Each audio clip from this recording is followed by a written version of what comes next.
Bismillahirrahmanirrahim. Assalamualaikum warahmatullahi wabarakatuh. Perkenalkan, nama saya Risma Nuraini. Saya dari Prodi Gizi semester 2B. Akan mereview materi pada pertemuan kedua dan ketiga, yaitu mengenai kebudayaan, unsur kebudayaan dan nilai budaya dalam masyarakat, serta konsep makan dari sudut budaya. Pertama, pengertian dari budaya. Kata kebudayaan itu berasal dari bahasa Sanskerta budaya, yang merupakan bentuk jamak dari budi, yang berarti budi atau akal. Jadi kebudayaan diartikan sebagai hal-hal yang bersangkutan dengan budi atau akal. Menurut ilmu antropologi, kebudayaan adalah keseluruhan sistem gagasan, tindakan, dan hasil karya manusia dalam kehidupan masyarakat yang dijadikan milik diri manusia dengan belajar. Jadi, kebudayaan dan tindakan kebudayaan itu adalah segala tindakan yang harus dibiasakan oleh manusia dengan belajar, atau disebut juga dengan learned behavior.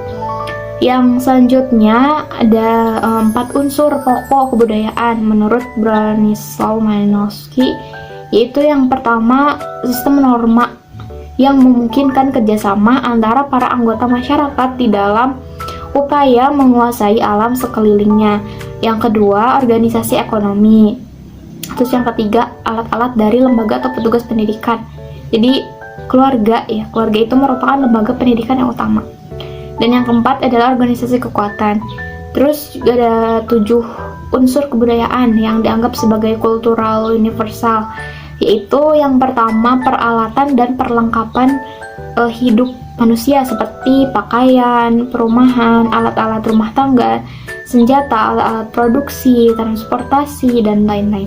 Terus yang kedua, mata pencaharian hidup dan sistem-sistem ekonomi seperti pertanian, peternakan, sistem produksi, sistem distribusi, dan lain-lain. Yang ketiga, sistem kemasyarakatan seperti sistem kekerabatan, organisasi politik, sistem hukum, sistem perkawinan. Terus yang keempat ada bahasa, yaitu baik lisan maupun tulisan. Dan yang kelima, kesenian seperti seni rupa, seni suara, seni gerak, seperti seni tari.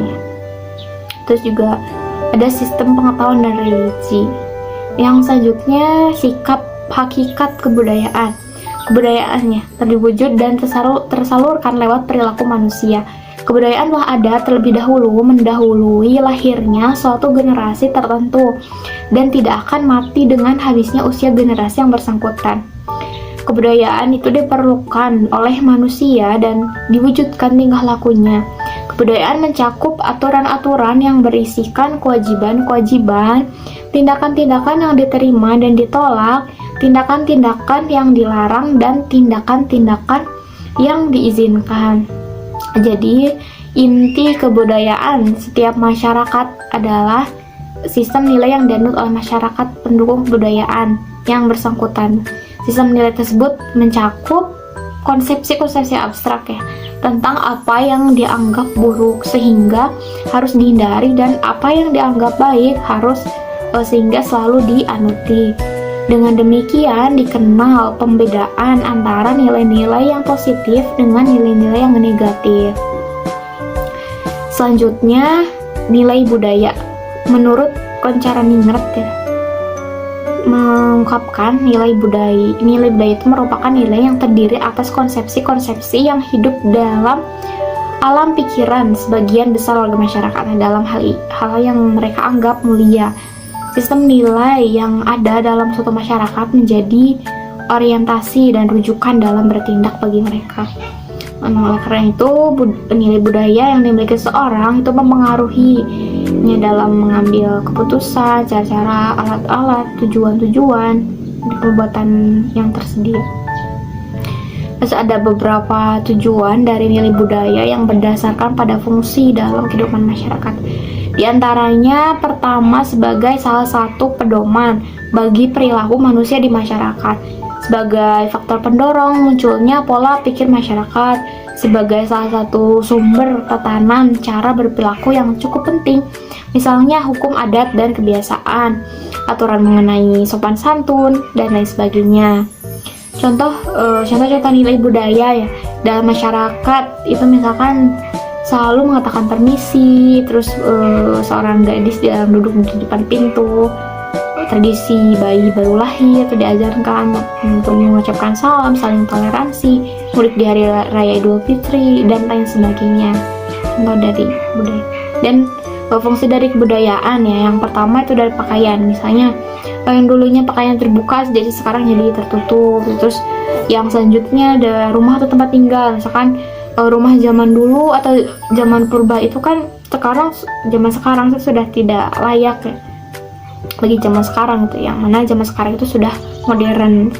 Terus fungsi kebudayaan selanjutnya ada komunikasi zaman dulu dengan zaman sekarang itu sudah mengalami perubahan ya, yang mungkin ketika zaman dulu susah sekarang jadi lebih mudah, dan teknologi zaman sekarang pun sudah menjadi lebih canggih dibanding zaman dulu. Dari pangannya juga, pangan atau makan atau dari makanan pun berubah seiring berjalannya waktu. Terakhir ada nilai atau norma, nilai atau norma yang berlaku di masyarakat, itu pun menjadi salah satu fungsi dari kebudayaan. Terus pembahasan yang selanjutnya adalah konsep makan dari sudut budaya. Definisi dari makanan itu banyak yang menjelaskan. Salah satunya itu dari menurut Wahyu Salvana, makan adalah sebuah proses yang penting bagi tubuh. Dengan makan, tubuh kita mendapatkan nutrisi sekaligus energi yang dibutuhkan untuk mempertahankan hidup. Menurut Ustaz Zainul, yang makan adalah proses awal membangun tubuh yang ideal dan proporsional, sedangkan gizi atau nutrisi adalah kandungan terpilih dari makanan yang kita cerna. Jadi makan itu adalah sebuah proses yang sangat dibutuhkan ya, juga sangat penting dalam kehidupan, terutama dalam untuk melakukan aktivitas ya, sebagai sumber energi dan sebagai asupan bagi tubuh untuk mendapatkan nutrisi yang baik bagi tubuh ya, yang diperlukan oleh tubuh. Pola makan adalah salah satu cara usaha dalam pengaturan jumlah dan jenis makanan dengan informasi gambaran dengan meliputi mempertahankan kesehatan, status nutrisi, mencegah atau membantu kesembuhan penyakit yang menurut Depkes RI tahun 2009. Terus ada komponen pola makan.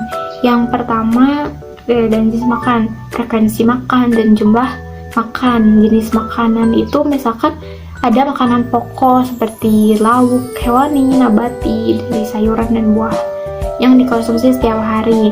Frekuensi makan misalkan berapa kali makan dalam sehari. Terus jumlah makan, setiap individu itu kan berbeda jumlahnya, ada yang makannya banyak, ada yang sedikit.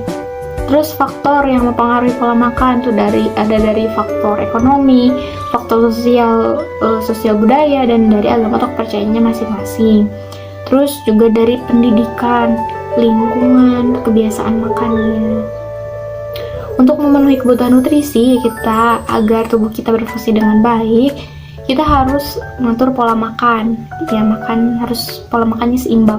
Pola makan seimbang itu ialah kita mengkonsumsi makanan yang memiliki kandungan gizi dan asupan gizi yang baik yang terdapat pada makanan pokok maupun dari hewani maupun nabati atau dari sayur dan buah, yang mana dikonsumsinya itu teratur dan seimbang, mulai dari makan pagi, makan siang, sampai makan malamnya. Konsumsi makan itu merupakan susunan makanan yang merupakan suatu kebiasaan nih yang digunakan seseorang dalam jenis dan jumlah bahan makanan setiap orang dalam sehari yang dikonsumsi atau dimakan pada jangka waktu tertentu. Yang selanjutnya, pengaruh budaya terhadap pola makan. Suatu hidangan dianggap tidak akan sempurna jika tidak terdapat makanan pokok di dalamnya. Meskipun begitu, pandangan sosial budaya menganggap makanan mempunyai arti yang lebih luas daripada hanya sebagai sumber gizi. Hal ini terkait dengan adanya kepercayaan, posisi prestis, pertemanan, serta kedamaian dalam kehidupan manusia. Seseorang itu berpengaruh ya terhadap kebiasaan makan atau apa yang dia konsumsi dalam kehidupan sehari-harinya. Makanan juga sebagai simbol budaya. Contohnya masyarakat Minangkabau. Nah, pada masyarakat Minangkabau itu berbagai jenis bahan yang berasal dari alam itu telah mampu diolah menjadi berbagai jenis makanan. Sementara dari bahan hewani itu lebih banyak diolah menjadi lauk pauk atau samba.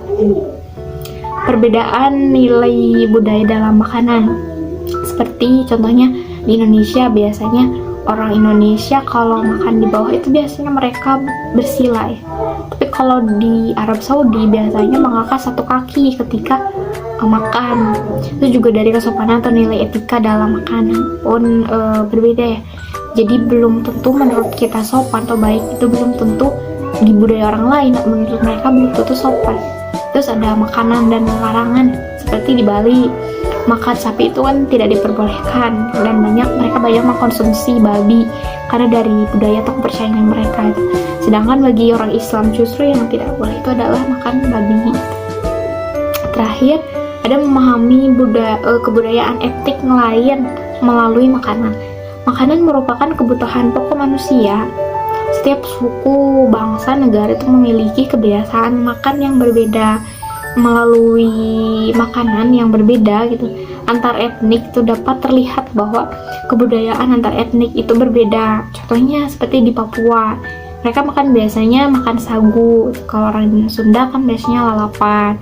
Terus di Bali ada yang namanya lawar darah. Di Korea Selatan ada sosis yang terbuat dari darah. Beda.